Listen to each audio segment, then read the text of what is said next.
Alam mo ba na ang simpleng pagiging mabuting kapitbahay ay nakatutulong sa puso mo? Yes, ayon sa pag-aaral, ang good relationships kasama na dyan ang magandang pakikitungo sa ating mga kapitbahay ay may direct effect sa heart health natin. Dahil kapag may strong social connections tayo sa ibang tao, mas mababa ang stress levels natin. Bakit? Dahil kapag may kausap at kasama ka, mas less ang anxiety. Mas kalmado ang utak natin na nakakapagpababa ng cortisol.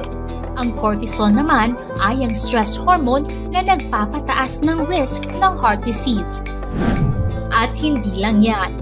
Kapag ikaw ay mabait sa iba, nagpapakita ng kabutihan, tumutulong, o kahit simpleng pagbati lang sa mga nakakasalamuha mo sa araw-araw, ang katawan mo ay naglalabas ng oxytocin, isang uri ng hormone sa ating katawan na mas kilala sa tawag na love hormone. At alam mo bang ang oxytocin ay may natural effect na nagpaparelax ng blood vessels? Meaning, lower blood pressure is equals to a healthier heart. So, paano ka nga ba magiging mabuting kapitbahay? Simple lang. Magbigay ng friendly smile o simpleng pagbati. Kahit isang good morning po ay malaking bagay na sa isang tao. Maging mindful sa ating mga actions, lalo na sa inay sa gabi upang hindi makaistorbo sa mga nagpapahinga.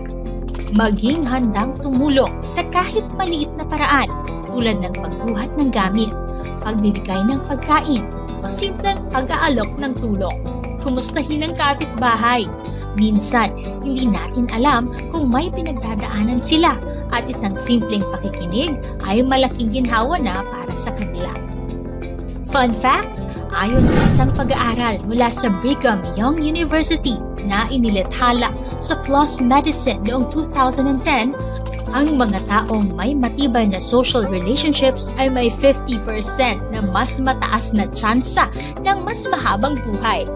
Natuklasan ng pagsusuri sa 148 pag-aaral na ang mabuting pakikitungo sa iba ay kasing halaga ng pagtigil sa paninigarilyo at ipapanguri ng mga bisyo.